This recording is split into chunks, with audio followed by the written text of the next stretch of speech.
¿Se escucha ahora o no?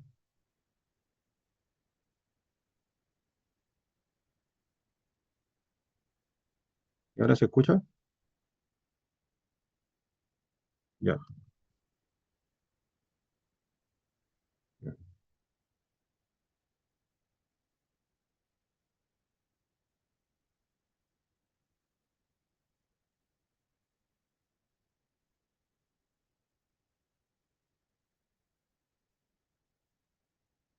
Recording Ahí in vamos grabando entonces. progress. Ya. Entonces, ahora sí, todo no. Estaba hablando de las aleaciones metálicas. Entonces, las aleaciones metálicas son mezclas de varios metales, que pueden ser homogéneas o no. Y estarían los metales puros en el otro extremo. Aquí puse una lámina de algunos ejemplos que, generales, y ahí salen los porcentajes de cada elemento en la aleación, pero son porcentajes todos en peso o en masa. No se miden en volumen, se miden en gramos, kilogramos.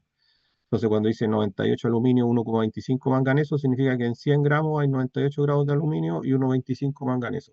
Y aquí, obviamente, falta para el 100 porque pueden haber trazas de otros elementos. ¿Ya?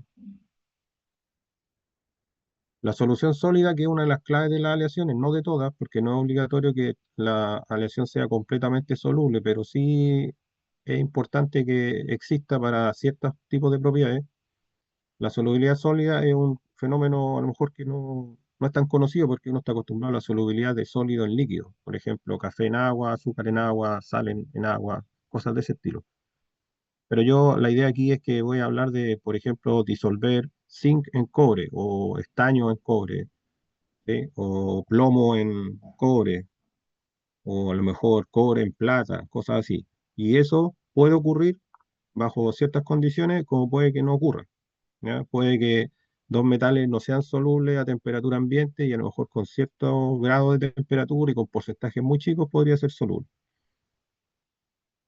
Uno de los conceptos para entender la solubilidad, la aleación y en realidad muchas otras cosas de mezclas de elementos sería lo que se denomina la fase. La fase es una parte de un sistema físico, una porción, vamos a decir como de masa o de materia. Es una porción de masa o materia que es homogénea. ¿Ya? Entonces, por ejemplo, si yo tengo un vaso de agua y hielo, el agua es una fase y el hielo es otra fase, a pesar que son el mismo elemento, H2O. ¿Ya? Independiente de eso, son fases diferentes. ¿Por qué? Porque entre ellas no son homogéneas ni de iguales propiedades. También serían dos fases, por ejemplo, agua y aceite. ¿Sí? El agua y el aceite son dos líquidos, pero no tienen las mismas propiedades. ¿Ya? Entonces son fases diferentes. El agua y la sal, inicialmente separadas, serían cada uno una fase, pero si yo agrego sal al agua, revuelvo y se disuelve la sal en el agua, se crea una sola fase que se va a llamar salmuera, porque la sal está disuelta en el agua. Ahora, si yo le agrego exceso de sal, la sal se va a ir al fondo y va a quedar en una fase distinta, o sea, va a quedar la salmuera arriba y la sal en el fondo. Y ahí voy a tener dos fases. Entonces, a veces la solubilidad restringe que se pueda crear una fase, porque se mezclan los elementos, se disuelven, y si agrego exceso y ya no es soluble, se crearía una segunda fase, ¿sí? Como quien dice con el exceso. Y hay otros elementos que son solubles sí o sí desde un comienzo, ¿ya? Que no dan problemas, se mezclan sin problemas. Que sería, por ejemplo, mezclar, eh, por ejemplo, agua y generalmente cuando uno mezcla eh, agua líquida con, qué sé yo, alcohol, a veces uno revuelve y en realidad no se nota mucho la diferencia entre el agua y el alcohol, ¿ya? Entonces se vería como una sola fase. Y aquí yo coloqué dos ejemplos de agua salada y agua con azúcar para que se entienda lo de la solubilidad. Entonces, la izquierda es agua salada y la derecha agua con azúcar. Y lo que se ve aquí es que esa línea roja marca la solubilidad del azúcar en el agua y a mayor temperatura se puede disolver más agua. Por eso la línea roja se mueve un poco hacia la derecha, como aumentando el porcentaje de azúcar. Aquí dice 0 de azúcar, 20 de azúcar, 40, 60. Entonces parte en 60 y termina como en 80, cerca de los 100 grados. O sea que por eso yo, cuando le agrego azúcar al té, es más fácil de disolver que agregar azúcar en el agua fría, por ejemplo, ¿ya? Y los porcentajes se ven elevados porque aquí uno dice, ¿por qué dice 60% de azúcar? Porque parece mucho, y 80 también para disolver el azúcar en el agua. Claro, porque son en peso. Y hay que pensar que cuando ustedes le meten azúcar al agua, el azúcar se hunde en el fondo. O sea, el azúcar es más densa que el agua. Así que como los porcentajes son en pesos, se ven grandes. No significa que sean en volumen. No significa que si yo veo un vaso con agua, voy a ver que está hasta arriba de la mitad de 60% del total del vaso lleno de azúcar y el resto de arriba agua, porque eso sería en volumen, lo que uno ve físicamente el volumen. Ahí está hablando de peso. Entonces, una cantidad menor de azúcar, por ejemplo, un tercio del vaso de azúcar, ¿ya? Ya podría estar siendo equivalente a casi la mitad de todo, o más de la mitad de todo el peso del vaso de agua con azúcar. ¿Ya? Por eso se ve como raro ese número, uno no está acostumbrado a pensar que hay una solubilidad así como de 60% de azúcar en agua, pero es porque es peso. O sea, 100 gramos de mezcla, 60 gramos son azúcar, independiente de que ese azúcar ocupa menos espacio, ¿sí? Entonces la temperatura influye. Más caliente el agua, disuelve más azúcar. Y en el caso de la sal, está el otro extremo que es interesante, que aquí se ve como una V corta acá, una, como una línea que va bajando acá, y otra línea que como que fuera subiendo aquí, o va bajando también, pero más vertical. Y aquí dentro dice salmuera. Aquí está el agua con la sal. Y aquí abajo está el hielo y la sal. Y aquí dice hielo y salmuera, y acá dice sal y salmuera. Y esta línea baja desde el 0 grado hasta el -22 grados, por acá, más o menos. Entonces, uno puede hacer el experimento de agregarle sal al agua, disolverla y meter esa agua salada al refrigerador o algún lugar donde esté más frío y se da cuenta que el agua no se congela estando con sal. Pero si uno llega a un extremo extremo de muy frío, por ejemplo, acá dice -22, el agua se va a congelar, pero no se va a congelar con la sal, se va a salir la sal disuelta del agua. Por eso en la Antártida, todo eso, los icebergs y los témpanos no son de agua salada. Aunque se congela el mar, se congela como hielo solo, porque aquí dice hielo más sal, cada uno por su lado. Y aquí arriba dice salmuera. Entonces, por ejemplo, la sal afectaría la temperatura de fusión o solidificación. Se puede ver de las dos maneras. De hecho, en algunas máquinas para hacer helado se usa eso. Se mete agua salada por alrededor y la máquina enfría y lo que hace es que el agua salada va enfriando la máquina, ¿ya? Y la gracia es que tiene que ser agua salada porque si fuera agua dulce uno enfríe y se congelaría. Y con agua salada no se congela y uno puede tener agua líquida, por ejemplo, a -5 grados, por poner. Y el agua líquida rodea mejor algún depósito para transferirle calor. Mejor que, por ejemplo, hielo picado. Cuando uno ve así que en las cajas meten un pescado así para conservarlo y le tiran hielo picado. Claro, el hielo picado mantiene el pescado frío y todo, pero mucho mejor conservado en frío sería algo que lo rodeara completamente y lo mantuviera completamente sumergido con una temperatura más baja. Entonces, el ejemplo de la sal y el azúcar no tiene que ver con metales, pero es para identificar eso, que la solubilidad y también que un elemento puede cambiar la temperatura de fusión de otro. Por ejemplo, en este caso, la sal al agua. Y con los metales podría pasar lo mismo. Yo podría poner un metal en otro, en la aleación, y el metal original, el que está recibiendo la aleación, tenía una temperatura de fusión de un determinado valor y ahora es diferente. Entonces, el agua pasó de 0 grados para congelar, por ejemplo, a -20 para un cierto porcentaje de sal. Ya, para que haya solubilidad sólida, a diferencia de la líquida, lo que yo tengo que hacer es meter los átomos de un elemento en otro, porque los metales los vemos como metales, como elementales sobre todo. Hierro, plata, aluminio, no son moléculas ni compuestos, uno los busca en la tabla periódica y salen como elementos. Entonces yo dentro de la red cristalina, que es lo que hemos estado viendo en las primeras clases, de un metal, tengo que meterlo el otro metal. Y aquí me da dos opciones, la sustitución y la forma intersticial. La sustitución es meter un átomo de un metal en la red del otro metal. Para eso, si uno se fija, el átomo tiene que ser muy parecido al otro átomo del elemento principal de la aleación, porque si lo voy a meter dentro de la red y sustituir a uno del otro, en el fondo, cuando uno habla de sustitución es porque está cambiando uno de este átomo base, el hierro, por ejemplo, por otro. Y ese otro no puede ser tan distinto a ese, ni en tamaño, ni en electronegatividad. Después vamos a ver que hay una tabla que da esas condiciones. Tiene que ser como parecido en varias variables, tamaño, electronegatividad, valencia, ¿ya? Pero en cambio, si yo ocupo el método intersticial, ya no es tanto las compatibilidades que necesito, porque yo voy a meter el átomo de un elemento dentro de la red del otro, pero va a ir ocupando esos espacios que quedan vacíos, porque en la red, cuando uno ordena los átomos, van quedando espacios vacíos. y ocupa entonces el átomo como la aleación, por decirlo de alguna manera, ese espacio vacío. Así que ahí se nota incluso con la figura que el átomo puede ser de tamaño mucho más chico.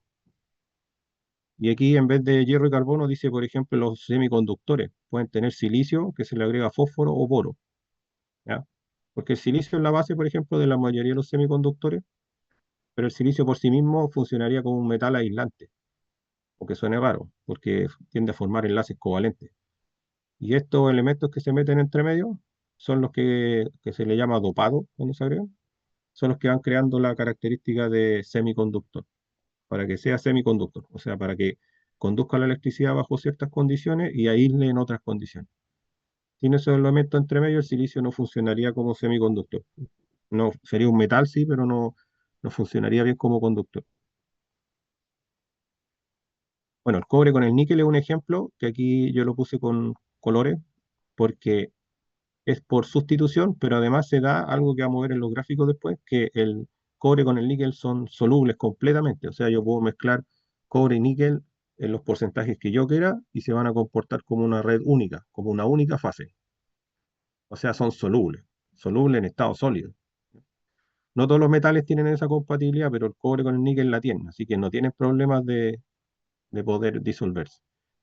Y después hay un otro tipo acá intersticial que no es a nivel atómico, pero también se ocupa, que es, por ejemplo, en los plásticos, las moléculas de polímero de plástico grandes, se les va agregando, por ejemplo, arcilla o algunos elementos en dispersión para cambiarle las características al plástico. Y también es solubilidad sólida, funciona igual, pero con el único detalle que no sería a nivel atómico, porque los grandes serían moléculas y los elementos chicos también podrían ser compuestos o moléculas. Entonces, está como un nivel más grande, pero sigue la misma lógica. Es como quien dice un sólido que se disuelve en otro sólido. O sea, que cumplen el sentido de crear una especie como de aleación. Ahora, como un polímero no se le llama aleación, pero funciona igual, intersticial. La arcilla es mucho más pequeña, cada partícula individual de arcilla termina siendo más pequeña que las moléculas de polímero, así que se puede meter entre medio.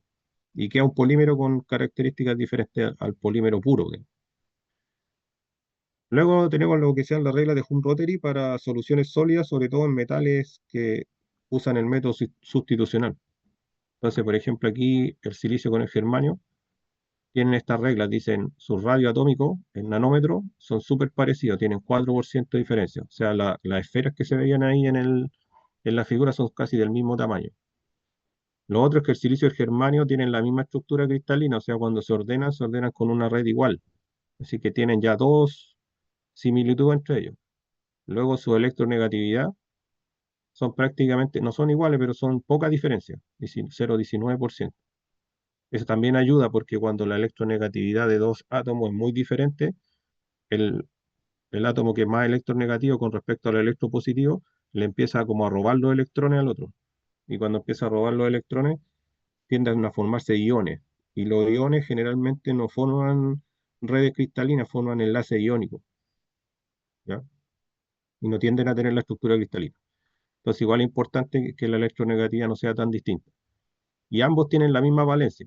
Entonces, resulta que tienen todas esas compatibilidades y por lo tanto, silicio-germanio que se usa en los semiconductores, se pueden formar soluciones sólidas a casi cualquier concentración. O sea, yo puedo mezclar silicio-germanio en una aleación, 20-30, 50-50, o sea, 20-30, no, 20-80, 50-50, 75-25, casi en cualquier proporción va a funcionar y va a funcionar bien. ¿Por qué? Porque son casi equivalentes, ¿ya? Entonces no tienen problema de hacer solubilidad sólida. Ahora tenemos el cobre y la plata, que ahora ellos entre sí tienen diferencia de tamaño pequeña, estructura cristalina FCC, tienen eso en común, electronegatividad con, ya la diferencia ya no es tan chica como en el otro caso, pero no es tan grande, pero las valencias no son iguales. Entonces estos tienen solución o solubilidad limitada. Ahí, ahora sí que yo no puedo meter cualquier porcentaje de uno en el otro. Así que lo que uno ve es, por ejemplo, joyas de plata con cobre, pero es noventa y tanto plata y un poquito cobre.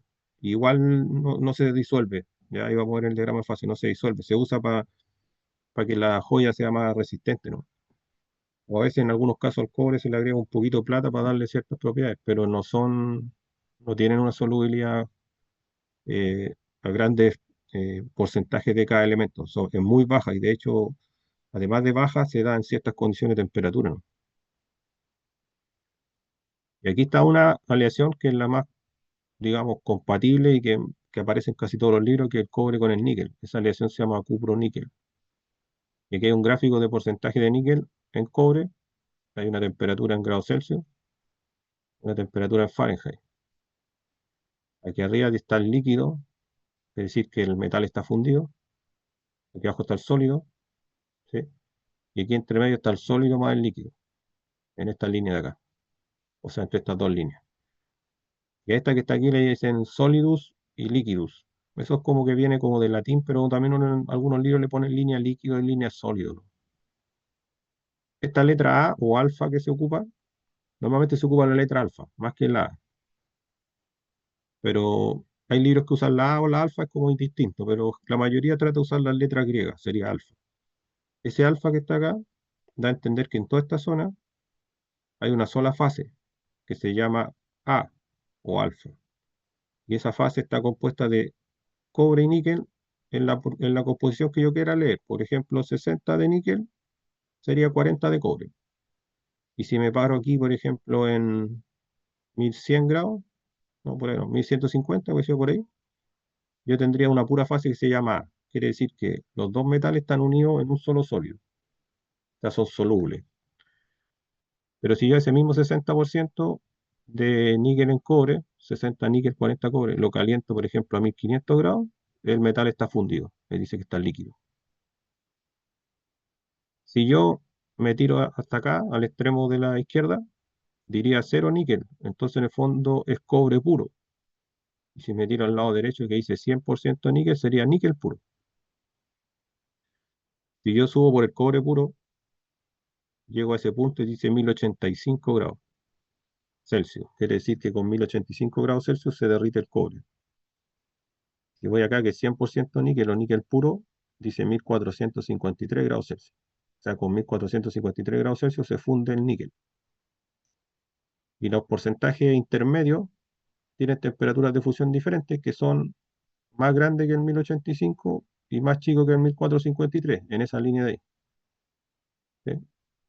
Es como algo lógico, es como obvio. Si uno funde a 1085, el otro 1453, los porcentajes intermedios tendrán que fundir a 1200, 1300, depende de cuánto de cada elemento hay.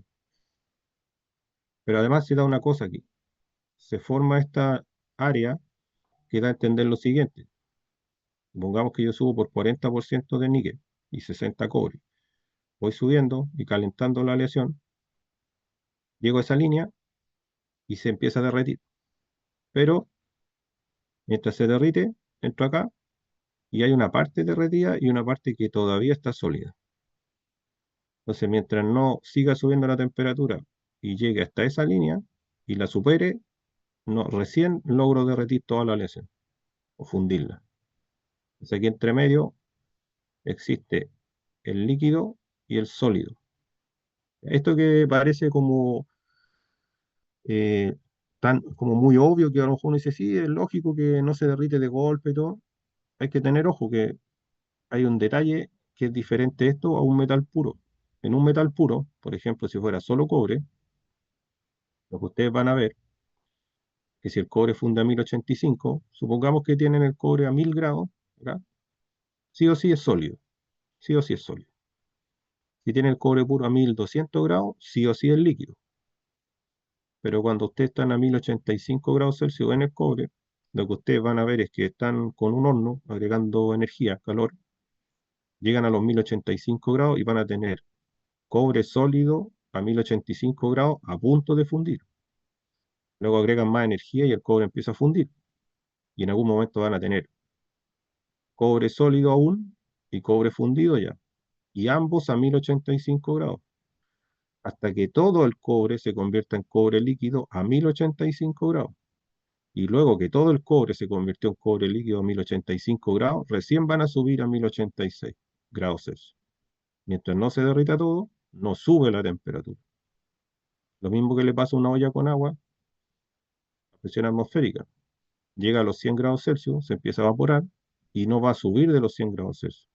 Porque para subir de eso, se tiene que evaporar todo y yo tendría que tomar ese vapor, atraparlo y seguir calentando. Y acá lo que muestra la aleación es algo distinto. Muestra que para ciertos porcentajes de aleación, la fusión comienza a una temperatura y termina en una temperatura mayor. Hay una diferencia ahí. ¿Sí? Por ejemplo, 40 grados o 50. El metal puro, la temperatura de fusión es única. Y mientras no se supere la fusión completa de todo el metal, no se puede subir un grado más de ese valor que está ahí. En cambio, acá yo tengo una parte derretida, otra parte no, y la temperatura va variando. O sea, como que yo mirara dentro del horno, así como el depósito donde está el metal líquido, la aleación, y yo la apunto con un pirómetro que mide la temperatura, yo podría ver que la temperatura va cambiando y todavía no se ha derretido completo. ¿Sí? Entonces eso es distinto a un metal puro. Metal puro, su temperatura de fusión no varía, no se puede superar la temperatura de fusión hasta que no se haya derretido todo el metal. Y acá sí va cambiando.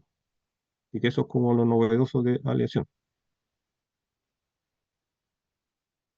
De hecho, aquí yo le puse, con una flecha le puse, hay un rango de temperatura en el proceso de fusión. Es una diferencia, algo que no ocurre, ¿se fijan? Y en el proceso de fusión, solidificación de un metal puro, es un valor de temperatura constante. Aquí, por ejemplo, el gráfico estaba usando la otra nomenclatura, con alfa, en vez de A.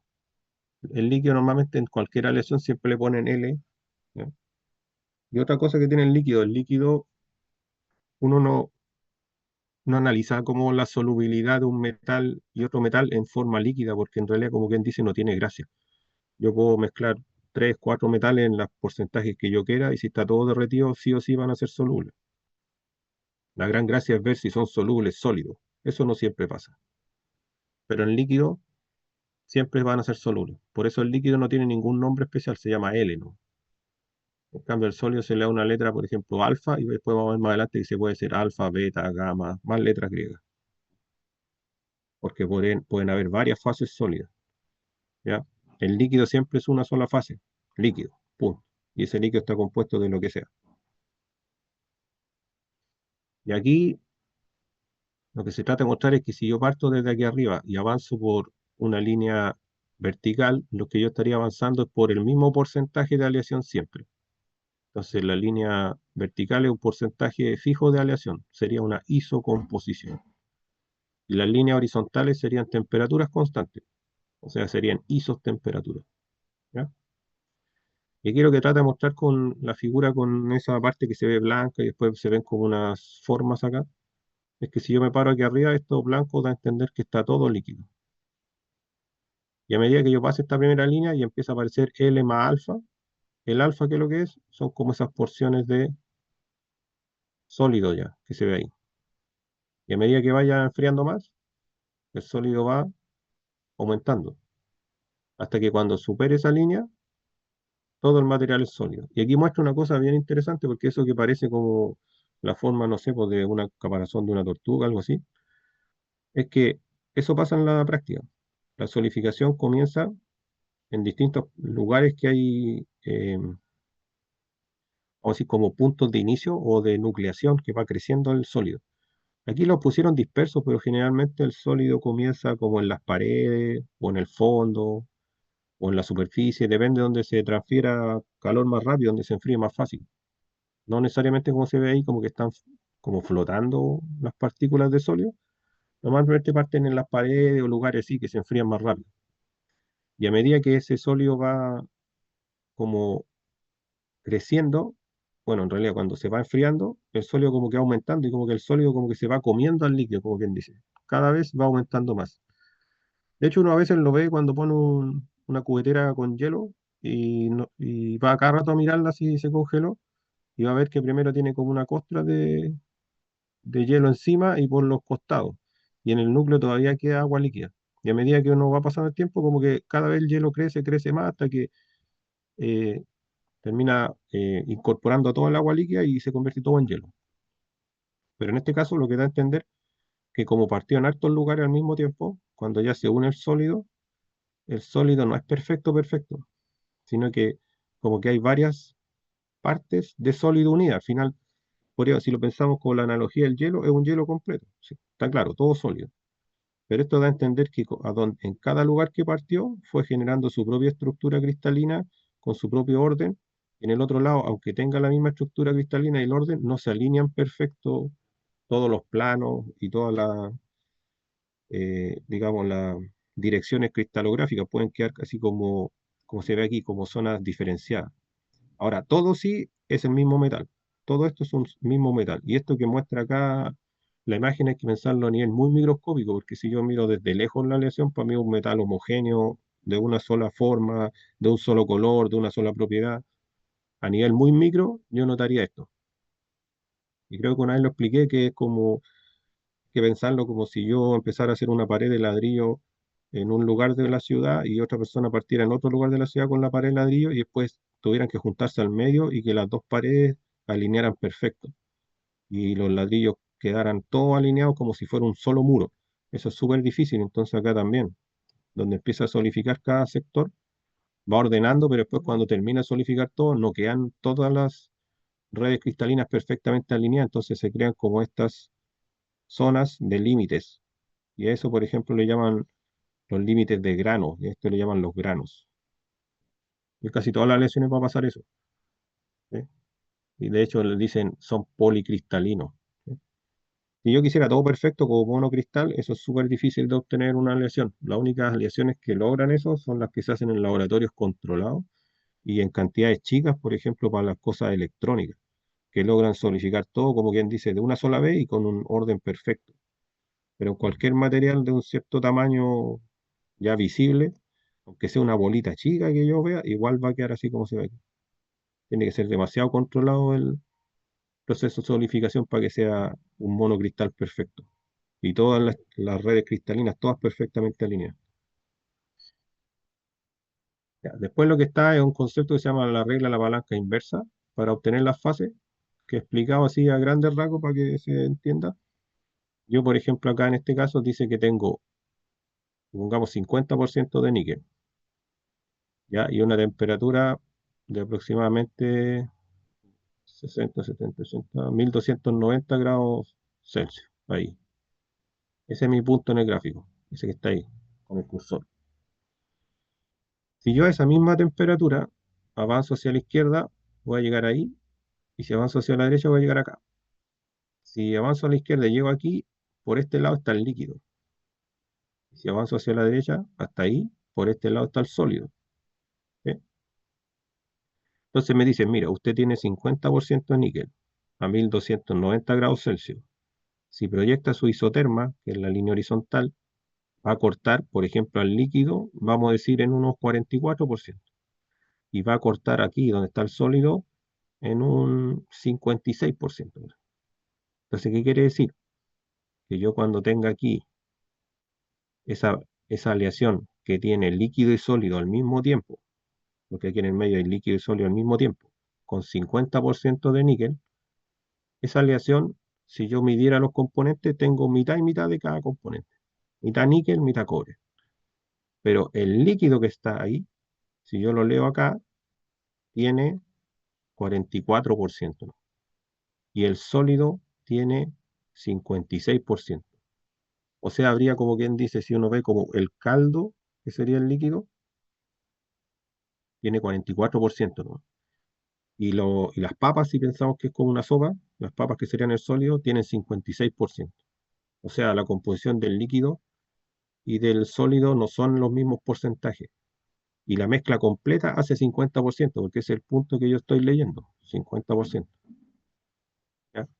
Entonces uno dice, cuando coexiste el líquido con el líquido y el sólido no tienen la misma cantidad de cada componente, son distintas. La mezcla hacen el 50% que estoy leyendo ahí. Y eso si uno lo piensa no es tan ilógico, porque fíjense que el sólido marca 56, como yo decía, como en el caldo, la papa, el sólido tiene 56. En cambio el líquido tiene 44 nomás. ¿Por qué? Porque si veíamos los dos metales, el níquel tiene una temperatura de fusión más alta que el cobre, 1453 grados. El cobre es 1085, ¿no? Entonces, si yo una aleación la voy enfriando, por ejemplo, desde el líquido, veámoslo en ese sentido, a lo mejor se entiende mejor ahí. Si uno lo va enfriando desde el líquido, debería solidificar primero, primero el níquel y al último el cobre. Porque si yo, por ejemplo, inventemos, a 1500 grados, se supone que a medida que yo vaya enfriando me voy a acercar primero al 1453, que es la temperatura de fusión del níquel. Entonces, pasando esa temperatura, el níquel debería volverse sólido primero. Y a medida que me acerque a los 1085, ahí debería volverse sólido el cobre. Entonces, como son una aleación, ya no se cumplen esos absolutos, porque eso sería lo que yo vería si fuera cada metal puro, pero aquí están mezclados. Entonces, entre ellos se interfieren en sus propiedades. Pero a pesar de eso, aquí se nota, en esta zona, ahí donde hay mezcla sólido-líquido, que el sólido tiene más níquel que el líquido, porque el níquel tiende a solidificar primero. Y aquí dice que la regla de palanca inversa se usa para calcular la cantidad de fases, no la cantidad de composición, porque la composición se lee directo. Yo aquí leo 50% níquel, 56% níquel, 44% níquel. Se lee directo del gráfico. Pero la pregunta podría ser, ¿cuánto hay de alfa o A, que es sólido, y cuánto hay L o líquido? Y eso se saca con esta fórmula. Dice, brazo opuesto de la palanca por 100 dividido longitud total de la isoterma. Entonces, ¿qué significa? Yo me paro aquí, 50%, y digo, quiero saber cuánto sólido y líquido hay. Entonces digo, el sólido está al lado derecho, miren, está acá, y el líquido está al lado izquierdo. Y como es inversa, para sacar el porcentaje del sólido que está al lado derecho, se usa la distancia del lado izquierdo.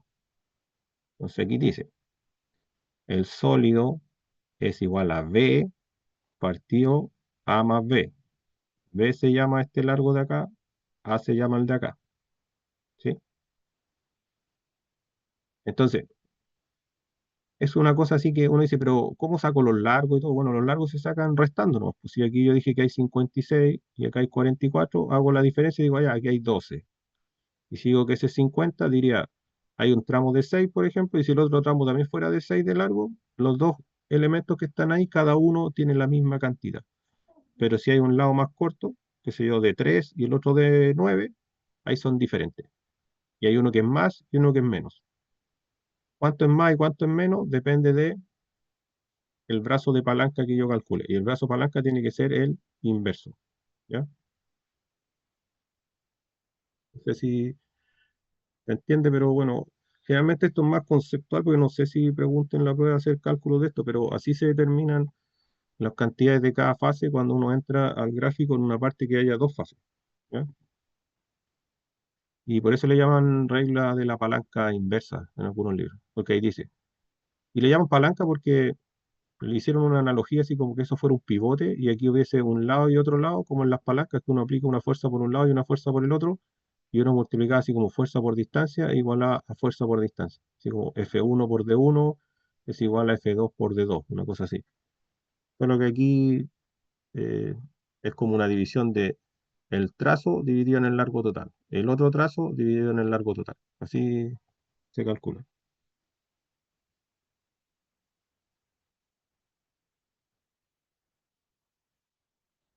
Y luego acá, en la isomórfica binaria, bueno, a todo esto creo que no he usado esa palabra, ahora recién la estoy usando. Aleación isomorfa binaria. ¿Ya? El cobre con el níquel que hemos estado estudiando hace rato, el nombre técnico que se le da a ese tipo de aleación es isomorfa binaria. Binaria porque está hecha de cobre y níquel, dos elementos. E isomorfa quiere decir que son solubles los dos metales entre sí, por lo tanto forman una pura fase.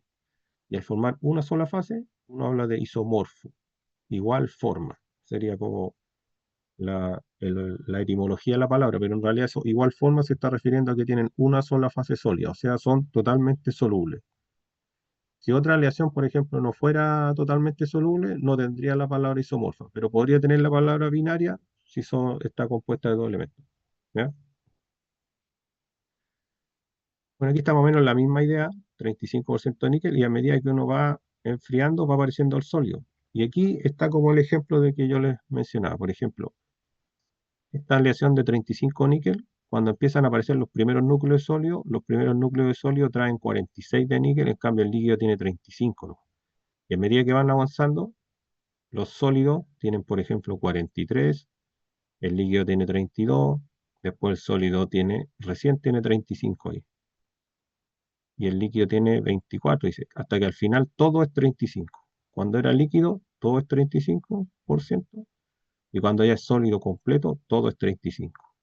Pero en los pasos intermedios, los sólidos que aparecen al comienzo tienen más concentración, 46, que el líquido, ¿ya? Entonces, eso va a ser lo siguiente, va a ser que si yo me paro en una posición aquí, analizo el sólido, tiene una cantidad de níquel distinta que si lo analizo más abajo, que va a tener menos níquel, hasta que se igualen, porque la idea es que todos igualen. Todo 35 y cuando era líquido todo era 35. Pero en los pasos intermedios van a haber diferencias. El sólido con el líquido no van a tener los mismos porcentajes, ¿ya? En este movimiento al pasar desde ahí hasta acá, desde que empieza a solidificar hasta que termina de solidificar. Entonces, hay un fenómeno que pasa en los sólidos, bueno, pasa en los sólidos, en sólido líquido, todo, pero en sólido estaría este análisis que se llama la difusión. Y la difusión es un movimiento de átomos. En respuesta dice un gradiente de concentración. Entonces, cuando yo tengo, bueno, se dan los gases, todo. Por ejemplo, la difusión, una forma de verla que no sería sólido, para que uno lo entiende mejor, habla de la tinta. Por ejemplo, cuando uno tiene un vaso con agua y le agrega una gota de tinta, la gota de tinta primero cae y sea una gota de tinta roja, por ejemplo, primero cae y se ve, y uno puede ver en el líquido que está como bien aglomerada, digamos, la tinta en un sector hasta que empieza como a avanzar dentro del agua y se empieza como a expandir hasta que finalmente tiñe toda el agua. Uno dice, bueno, las partículas de la tinta, que pueden ser moléculas en ese caso más que átomos, se van moviendo dentro de las moléculas de agua y se van moviendo por dentro de mayor concentración de tinta a menor concentración hasta que la equilibra. Y al final va a quedar todo como rosado, así, o como un rojo más claro, porque se tiende a equilibrar, o sea, a distribuir parejo. Bueno, con los átomos pasa más o menos lo mismo.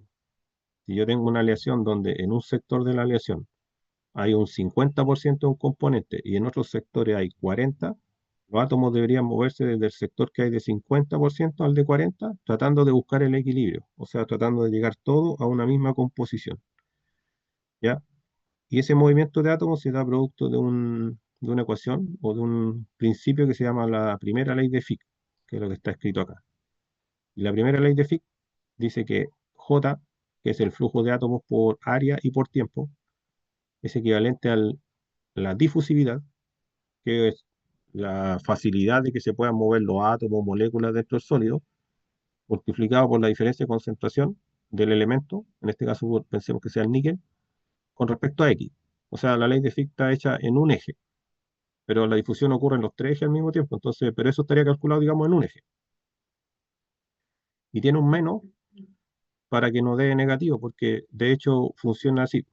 Supongamos que en el lado izquierdo yo tengo más átomos de un elemento, en el lado derecho tengo menos, los átomos se tienen que mover del lado izquierdo al lado derecho. ¿Cuánto se van a mover? Depende de la diferencia de concentración y de la difusividad. O sea, si hay una difusividad alta, se mueven rápido. Si hay una diferencia de concentración alta, se mueven rápido. Pero si la diferencia de concentración, por ejemplo, baja, quiere decir que ya se están igualando. El lado izquierdo tenía 50, el lado derecho tiene 40. Supongamos que en algún momento, como los átomos se mueven de izquierda a derecha, el 50 va bajando y el 40 va aumentando, y en algún momento ya están, por ejemplo, a nivel de 45 y 44,5, ya los átomos se empiezan a mover menos porque ya se está casi igualando la concentración. Entonces, el movimiento depende de la diferencia de concentración y depende de la difusividad, ¿ya? Y en particular la difusividad, ¿ya? Depende de la temperatura, ¿ya? Eso pasa en los sólidos, yo no lo puedo ver, cuesta verlo, pero en los líquidos se nota. Uno se da cuenta que en el agua caliente, lo que hemos visto, las cosas se disuelven más fácil porque también los átomos, las moléculas, los átomos, los iones de la sal, lo que sea, se difunden más rápido por dentro del agua, ¿ya? Y la diferencia de concentración es lo que permite el movimiento.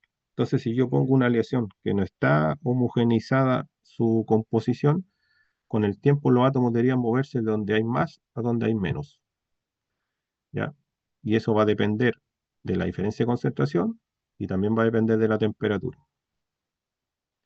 Entonces, las aleaciones, vamos más adelante, que no quedan bien hechas, por decirlo de alguna manera, no quedan homogéneas. Los átomos deberían con el tiempo pasar de donde hay más a donde hay menos para equilibrar la composición. Donde hay más, por ejemplo, níquel, a donde hay menos níquel, hasta que todo quede con el mismo porcentaje. Pero eso, a temperatura ambiente y en condiciones normales, puede ser en tiempo una extensión de tiempo gigante, sí podríamos decir años.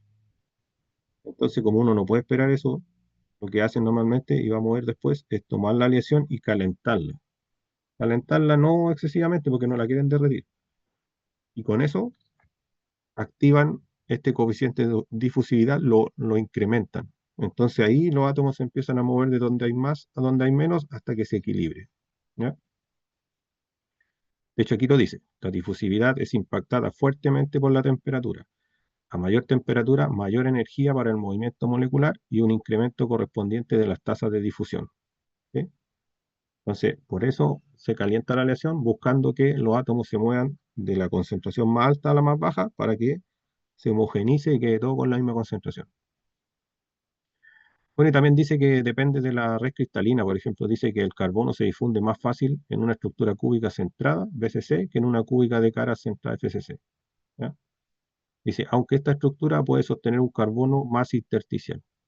Pero eso es un detalle propio del hierro-carbono, pero lo realmente importante es la temperatura. Y a mayor temperatura el movimiento es más rápido.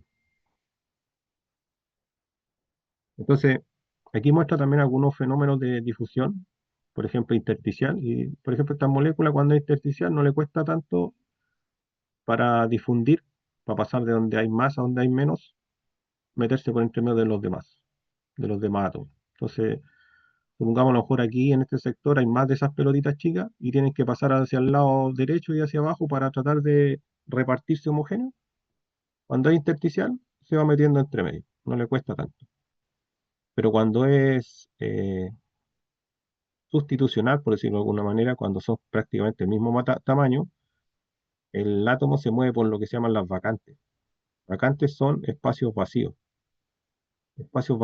que deberían tener un átomo, ¿ya? No corresponde, eso sí, ojo, al espacio vacío que está aquí entre medio, porque se acuerdan que cuando uno junta esferas, supuestamente si yo junto esferas, no las puedo hacer coincidir perfectamente unas con otras como si juntara cubos. Si yo junto cubos, como que los puedo ir apilando uno al lado del otro sin dejar ningún espacio entre medio. Pero si yo me pongo a apilar esferas, siempre van a quedar espacios entre medio. Ya, esos espacios son otra cosa, son los espacios vacíos de la red que siempre han existido. Pero aquí hay un concepto nuevo que se llama vacante. Y aquí en ciencia de materiales, las palabras, si uno maneja bien el español, por decirlo de alguna manera, en significado de palabras que no son técnicas, igual va a ir entendiendo los conceptos de ciencia de materiales, aunque no lo haya visto. Porque cuando uno habla de vacante, la vacante es un espacio, como esa, pero no es un espacio como este que están aquí entre medio. Es un espacio que debiese estar ocupado. Como cuando dicen, cuando hay trabajo, dicen hay una vacante. ¿Qué significa que hay una vacante? Que van a contratar a alguien, porque la vacante es un puesto de trabajo en que no hay nadie, pero debería haber alguien. Por algo se llama vacante, si no, no sería vacante. Simplemente no se necesitaría esa persona. ¿Ya? Entonces, cuando algo queda vacante, es porque está vacío, pero algo debería llenar ese espacio vacío. Se necesita que algo esté ahí. Por alguna cosa de la naturaleza, en este caso, o de la lesión, ese espacio no está ocupado, pero ese espacio corresponde a la posición de un átomo. Ahí debería haber un átomo, pero no está. Entonces, cuando uno quiere difundir átomos entre medio de la red, estos átomos se aprovechan de esos espacios vacantes y se meten ahí. ¿Sí? Entonces, se fijan, se movió de esa posición a esa posición vacante. Y ahora dejó otra vacante atrás, dejó ese espacio ahí. Entonces, a lo mejor otro átomo podría venir por acá y meterse ahí, aprovechar que hay una vacante. Y este tendrá que buscar si hay una vacante más adelante acá y moverse por ahí. Esa sería como la forma de avanzar más fácil. ¿Ya? Entonces el intersticial a lo mejor no tiene tanto problema porque va pasando por entre medio, pero estos deberían buscar si tienen vacantes para moverse. Ahora, con suficiente temperatura y energía, a lo mejor uno puede forzar las vacantes y avanzar igual, pero está dando a entender que esa es la forma que le permite moverse dentro del sólido más fácil.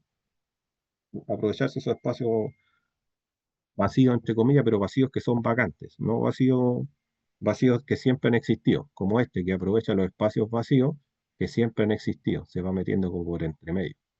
¿Ya? Bueno, la estructura isomórfica binaria con el cupro-níquel, aquí yo en esta figura que puse, que encontré ahí en la bibliografía, eh, una de las cosas interesantes que encontré es que el dibujo muestra colores, con lo cual da a entender lo siguiente. Dice, mira, aquí yo partí con el líquido con un cierto porcentaje de níquel y empezó a aparecer el sólido, que tiene, por ejemplo, 46 de níquel. Y a medida que yo voy enfriando y bajando, va como apareciendo cada vez más sólido. O sea, aquí da a entender como que el primer sólido que era más pequeño empieza a rodearse de otro sólido, porque empieza como a solidificar cada vez más metal encima del que solidificó primero, hasta que finalmente tiene que quedar todo sólido. Pero como el metal que solidifica, digamos, un tiempo después que el primero, ya no trae la misma composición, trae un poquito menos, ¿ya? Y el que solidifica después trae un poquito menos que que solidificó antes y el que solidificó primero. Y cada vez el que va solidificando va trayendo menos níquel que el que solidificó primero. O sea, el primero de los níquel que solidificó traía 46, después ya está trayendo 40, después puede estar trayendo 36 y así. Entonces al final, cuando ya todo solidifica, lo bueno de este dibujo, lo que me gustó es que muestra colores, da a entender. Mira, esto que solidificó primero yo lo pinto rojo y lo que solidificó al último lo pinto rosado. Quiere decir como que se nota en el dibujo que lo que solidificó primero está más cargado. Es como cuando uno está tomando café o té, uno dice el café está cargado, el té está cargado porque es como que se pinta más oscuro, ¿no? Y cuando todavía no se ha disuelto bien, está como el agua transparente. Entonces, aquí está más cargado y aquí está menos cargado, ¿se fijan? Si uno mira eso y lo analiza, dice eso no se ve muy bien porque yo quisiera que todo sea del mismo color, porque esa es la idea, o sea, que la aleación completa sea de la misma composición y que sea toda homogénea, ¿ya? Pero eso, si se fijan, como está ocurriendo aquí, no necesariamente pasa, porque dice enfrían rápido sin condiciones de equilibrio. Entonces aquí dice, el cambio de composición va ocurriendo por medio de difusión atómica en la fase sólida y líquida. La difusión es relativamente lenta en la fase sólida para alcanzar el equilibrio. No es tan fácil mover átomos dentro de otros átomos en estado sólido. Cuesta. Entonces, las distintas capas solidificadas dicen no tienen la misma composición. Unas estaban pintadas rojas, otras estaban pintadas rosadas. Entonces dice, podría ocurrir que al calentar la aleación, los granos externos se derritan antes y provoquen la falla mecánica. Quiere decir, si se solidificó así, que no fue parejo, yo después esta pieza de material, si yo la someto a altas temperaturas o ciertas condiciones, la parte rosada no tiene todo el níquel que yo quisiera, por lo tanto no tiene las mismas propiedades que la parte más oscura, que tiene más níquel. Se entiende que el níquel en el cobre le va a generar ciertas propiedades. Yo quisiera que esa propiedad sea pareja en toda la aleación completa, toda la extensión de la aleación. Pero resulta que hay partes que tienen una propiedad y otras que tienen una propiedad distinta. Entonces yo al calentar, como el níquel tiende a soportar más temperatura, tal vez se podría derretir eso primero antes que lo de acá, que lo que está más rojo. Y eso obviamente es algo malo, porque yo quiero que la pieza de material hecha de esa aleación sea toda pareja. No quiero que una parte resista más y otra resista menos. ¿Ya? Ya, ese detalle o ese problema que se genera cuando no está bien distribuido, el nombre técnico que se le da se le llama segregación. ¿Ya? Entonces, el concepto de segregación es el concepto ese de que no se distribuyó bien la composición de la lesión. Y ahí aquí, por ejemplo, cuando son preguntas de prueba, a veces usan mal las palabras porque asocian segregación a estar separado. Dicen, no, es que segregado es separado, pero segregado no es separado. Segregado está junto porque la aleación está hecha, está fabricada, está construida, contiene los dos elementos. Si el problema es que no están bien distribuidos, no están homogenizados, no están repartidos igual, pero están juntos, no están separados. ¿Ya? Segregación no es sinónimo de estar separados. Segregación es estar juntos, pero no revueltos, como quien dice, ¿ya? No bien homogenizados. Y este problema de segregación, dice, se aprecia con mayor frecuencia en el enfriamiento de lingotes, por ejemplo, que se enfrían rápido sin alcanzar bien el equilibrio. Claro, si uno piensa en un lingote versus una plancha, un lingote es un volumen más, vamos a decir, más grande, digamos, a lo cual el exterior, que es el que enfría, no lo va a enfriar tan fácil como una plancha. Yo, por ejemplo, si pongo una plancha, como la plancha tiene poco espesor, le va a llegar aire por arriba, por abajo, por los costados y se va a enfriar relativamente rápido. En cambio, en lingote le pasa lo que uno ve en los cubos de hielo en el refrigerador, que uno lo mete al refrigerador, se crea una cáscara de hierro o costra encima, por los costados, y al centro todavía sigue estando el agua líquida. Entonces, los lingotes de metal les pasa lo mismo cuando lo está solidificando. Solidifican por fuera y al centro a veces todavía mantienen metal líquido. ¿Ya? Entonces, en los lingotes es muy común que se genere segregación. ¿Ya? En las planchas no tanto. Y obviamente, como dijimos que la segregación era un fenómeno que se podría considerar como algo negativo, algo que uno no quiere que ocurra, lo que debería tratar de hacer es arreglar eso. Y para arreglarlo lo que se utiliza es un tratamiento térmico que se llama homogenización. O sea, de nuevo, ciencia de materiales, si uno domina más o menos bien el español en general, lo puede entender que esas palabras significan como casi lo mismo, salvo pequeñas diferencias que la palabra en el diccionario de español normal. Porque homogenizar viene de, normalmente cuando uno revuelve algo, repartir parejo los elementos. Entonces, por ejemplo, incluso en la cocina, cuando uno hace una receta, dicen homogenice la mezcla porque mezcló que se azúcar con harina, etc. Y uno revuelve como tratar de repartir toda el azúcar, toda la harina, lo más parejo posible y que no queden grumos de un elemento en otro. ¿Ya? Que no queden, o si uno hace leche en polvo, que no le quede la leche con grumos, sino que se disuelva parejo, parejo. Entonces uno ahí también dice estoy homogenizando. ¿Eh? Entonces ese tratamiento se llama homogenización, que sería como la solución o lo opuesto a la segregación. Entonces, segregación como homogenización serían como lo opuesto. La segregación es el fenómeno negativo que yo no estoy buscando que ocurra, y la homogenización sería la búsqueda de una solución. Y eso normalmente, ¿cómo se logra? Dice que hay que calentar la aleación. La aleación ¿se calienta a qué temperatura? Dice, temperaturas por debajo de la menor temperatura de fusión. O sea, si yo tuviera una aleación de cobre y níquel segregada, porque no quedó bien repartido el cobre y el níquel, en los mismos porcentajes de cada uno en todo el volumen. Digo, ya, la quiero arreglar. La voy a meter al horno y la voy a calentar. No, la tengo que calentar a una temperatura que sea más baja que la de fusión más baja. En ese caso tenía 1085 grados Celsius y 1453 grados Celsius. Esas eran las temperaturas de fusión de cada metal. Entonces la tengo que calentar, por ejemplo, a unos 900 grados. No puedo calentarla, por ejemplo, a 1100 porque correría el riesgo de derretir al cobre. ¿Ya? Entonces se calienta, por ejemplo, a 900, se mantiene ahí. ¿Y qué es lo que haría al calentarla? Activo esto, D, el coeficiente de difusividad, porque se dice que depende de la temperatura y la energía. Entonces, si yo activo ese coeficiente, los átomos se empiezan a mover y se van moviendo de donde hay más a donde hay menos. ¿Y qué es lo que va a terminar haciendo? Homogenizando la aleación. ¿Sí? Aquí, por ejemplo, no es el tratamiento de homogenización, pero aquí se muestra una idea de que si yo tengo el cobre con el níquel, me doy cuenta que esta aleación de 60% de níquel en cobre tiene un esfuerzo de tensión de más de 400 megapascal. El cobre solo tiene como 220 y el níquel solo tiene como 350. O sea que la aleación es más potente, más resistente que cada metal por separado. Entonces, si yo busco una aleación de 60%, le estoy buscando la mayor resistencia mecánica.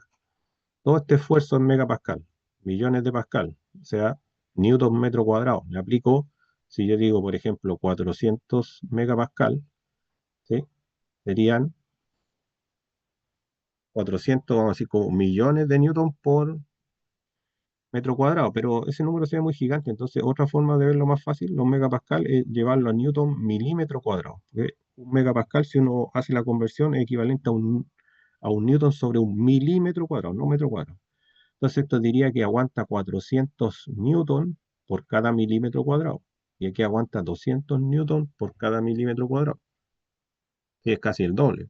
O sea, una barra de cuproníquel, si yo la tomo de los extremos, la empiezo a tirar con fuerza, va a resistir prácticamente el doble, o sea, más del doble en realidad, que el cobre solo, y 1, algo veces que el níquel solo. Y la elongación, en porcentaje, pasa lo mismo. Una barra de cobre puro se estira como 55% y se rompe, la de níquel 50% y se rompe, y la aleación 30%, ¿no? O sea, es más rígida. Si uno la estira, la trata de estirar, elongar, se estira menos, o sea, va a ser más rígida, más resistente. Entonces el cupro-níquel, por ejemplo, se usa en cañerías, ¿sí? Cañerías que se usan con agua de mar. Cupro-níquel soporta bien la corrosión.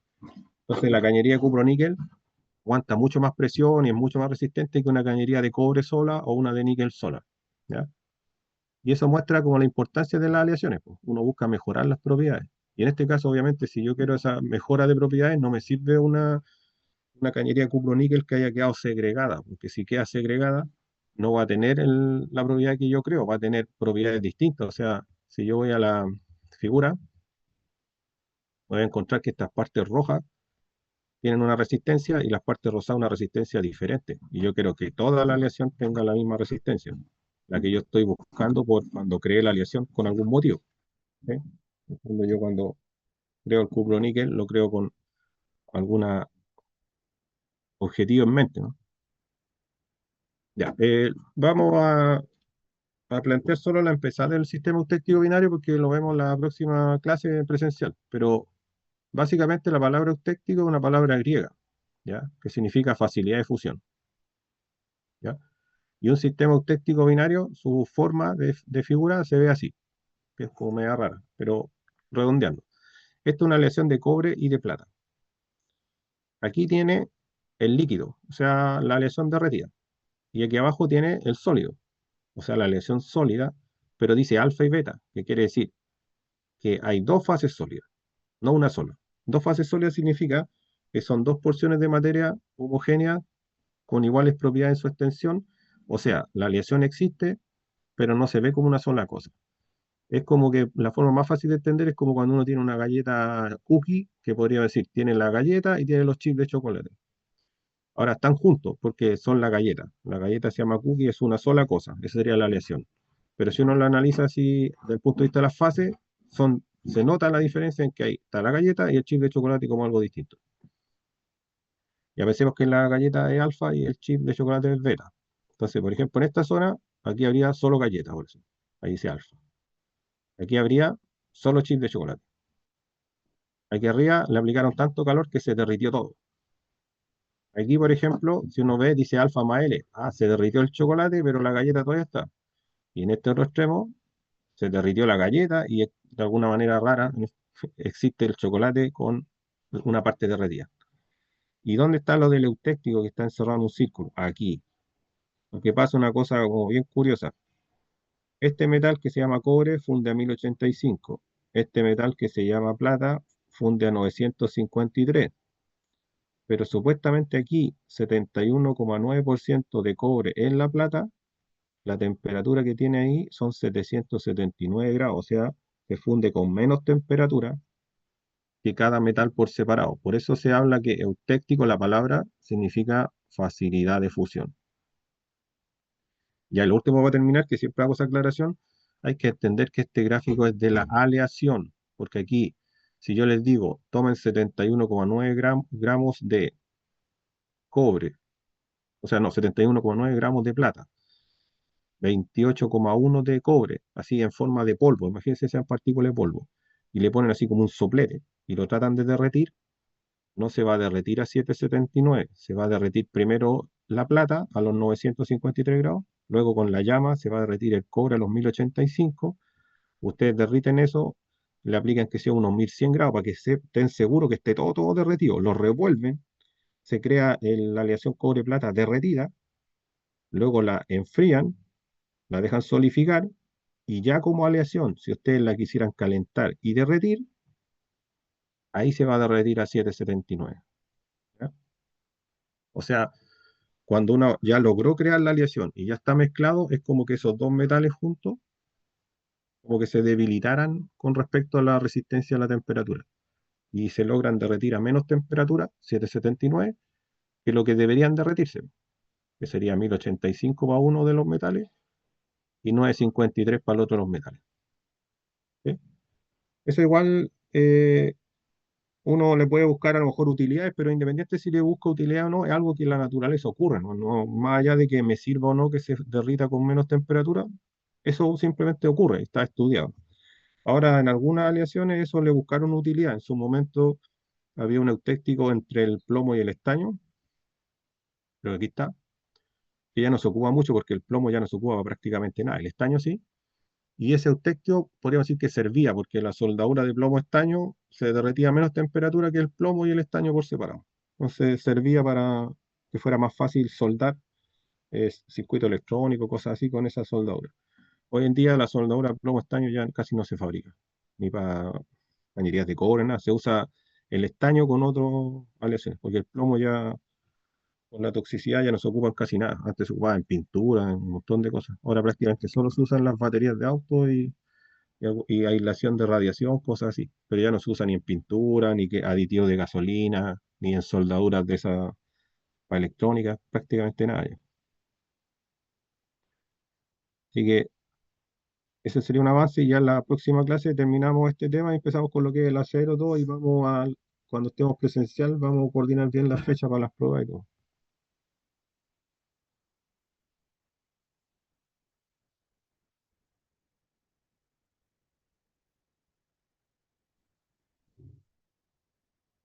Recording stopped.